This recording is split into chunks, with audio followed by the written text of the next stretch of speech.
Pernah dengar komen gini nggak? Udah capek-capek kuliah kok malah nganggur? Katanya kuliah kok malah jualan? Kemarin kuliahnya di mana? Kok gak kerja kantoran? Tenang, mari kita bahas pelan-pelan.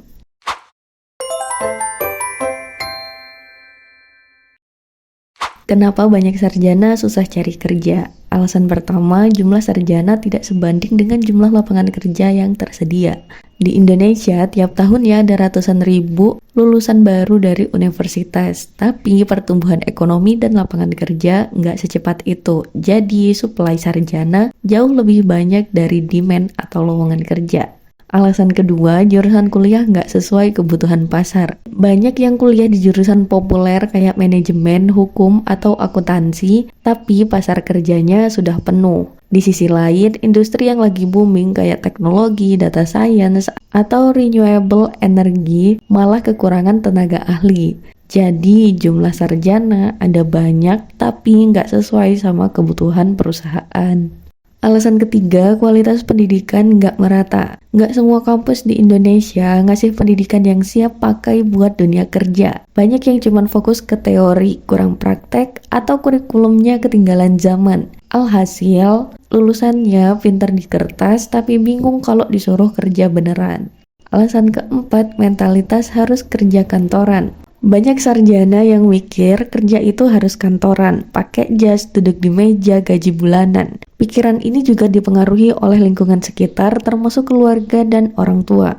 Padahal di era sekarang kerjaan freelance, wirausaha, penghasilannya bisa jauh lebih gede. Tapi karena pikirannya stuck bahwa kerja harus kantoran, akhirnya budaya ini bikin mereka stuck di situ-situ aja. Alasan terakhir, persaingan ketat dan nepotisme. Sekarang eranya orang dalam yang berkuasa. Kalau cuma orang dalam tapi nggak punya kuasa, kayaknya belum cukup kuat buat buka gerbang masuk dunia kerja.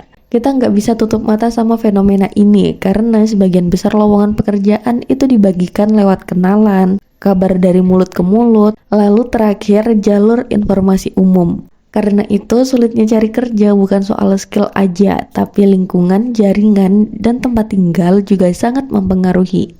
Nah, permasalahan utamanya apa? Intinya, akar masalahnya ada di ketimpangan antara pendidikan, ekspektasi, dan realitas pasar kerja. Sistem pendidikan kita belum sepenuhnya nyambung sama kebutuhan industri. Ditambah mindset yang kaku soal definisi sukses dan lapangan kerja yang tumbuhnya lambat dibandingkan jumlah lulusan. Situasi ini nggak akan berubah dengan mudah, apalagi di lingkungan sosial yang udah punya pakem bahwa kerja itu harus masuk kantor. Atau usaha yang sukses itu kalau penghasilannya udah ratusan juta. Kalau belum mencapai dua indikator sukses menurut standar masyarakat umum, kamu harus siap tebal-tebal kuping untuk menerima semua kritik dan saran sosial. Cara ngatasinya gimana? Satu, buat keputusan penting dan bertanggung jawab. Masalah kerja di mana, kok nggak kerja, ini akan selalu jadi masalah sensitif bagi kita generasi muda. Langkah pertama yang bisa dilakukan adalah pilih karir yang ingin ditekuni secara serius. Buat beberapa opsi sumber income agar tidak hanya bergantung pada satu keran aja. Jika sudah tahu mau apa, selanjutnya bekerja serius, cari peluang, bertanggung jawab, dan abaikan komentar yang tidak mendukung.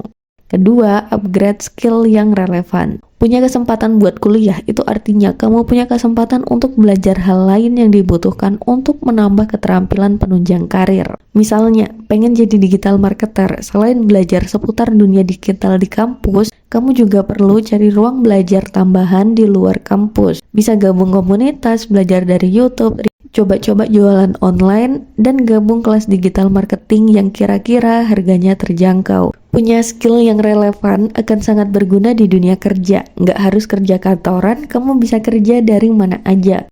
3. Reformasi pendidikan. Ini bukan wilayah pribadi sih, tapi akan lebih mendukung kalau kampus mau kolaborasi sama industri yang sedang berkembang. Lalu berikan kesempatan mahasiswa untuk magang, ikut pelatihan, atau pengembangan soft skill yang dibutuhkan di dunia kerja. Fokus pada hal-hal krusial seperti problem solving, kerja tim, manajemen waktu, dan komunikasi. Program ini akan lebih maju kalau pemerintah memberikan dukungan insentif yang merata, serta memfasilitasi peluang kolaborasi antara universitas dan tempat magang di semua wilayah Indonesia. 4. Dorong entrepreneurship. Nah, ini untuk calon wirausaha muda yang lebih tertarik buka usaha ketimbang gabung korporat. Pemerintah bisa bantu lewat program pendanaan startup, pelatihan bisnis, atau akses modal buat anak muda. Budaya wirausaha kudu didorong biar sarjana nggak cuma jadi pencari kerja, tapi juga pencipta kerja. 5. Diversifikasi lapangan kerja. Pemerintah sama swasta harus kerja bareng buat buka peluang di sektor baru. Misalnya ekonomi hijau, teknologi, atau industri kreatif. Investasi di daerah juga penting biar nggak semua sarjana numpuk di Jakarta. 6. Ubah mindset. Sarjana kudu fleksibel, kerja nggak harus formal, gaji nggak harus gede dari awal. Mulai dari freelance atau proyek kecil bisa jadi bantu loncatan. Yang penting jangan takut gagal dan terus belajar. Ada peluang nggak buat ngubah semua situasi ini? Ada kalau semua pihak mau serius bekerja sama, belajar, dan kerja keras demi mengurangi angka pengangguran di Indonesia. Indonesia punya bonus demografi. Ada banyak anak muda produktif dan semuanya bisa dilatih untuk menguasai minimal satu skill penting untuk menjadi profesional dan berkontribusi pada perekonomian Indonesia. Kalau ini dimanfaatin benar, kita bisa jadi kekuatan ekonomi besar. Teknologi juga udah jadi game changer. Kerja remote seperti gig ekonomi bikin peluang makin terbuka. Plus, Indonesia bisa jadi ahli di bidang pertanian modern, energi terbarukan, atau pariwisata. Mulainya dari mana? Mulai dari individu, mulai dari diri sendiri. Cari tahu apa yang lagi dibutuhin pasar, upgrade skill, dan jangan takut coba hal baru. Di level kampus, update kurikulum, wajibin mahasiswa magang dan ajak praktisi industri buat ngajar. Di level pemerintahan, bikin kebijakan yang dukung wirausaha muda, sapa buka lapangan kerja baru di sektor potensial. Dan di lingkungan masyarakat, ubah stigma bahwa sukses adalah kerja kantoran. Dukung anak muda buat eksplorasi dan jangan menghakimi. Intinya, kuliah kok kerjanya dari rumah, kuliah kok nggak kerja kantoran, kuliah kok susah cari kerja, itu semua realita dunia kerja saat ini. Ada banyak pekerjaan yang dilakukan dari rumah. Ada pergeseran minat dari mengejar pekerjaan kantoran menjadi ingin bisa bekerja tanpa terikat tempat. Ada persaingan kerja yang tinggi terutama karena minim lapangan kerja dan tidak punya kenalan.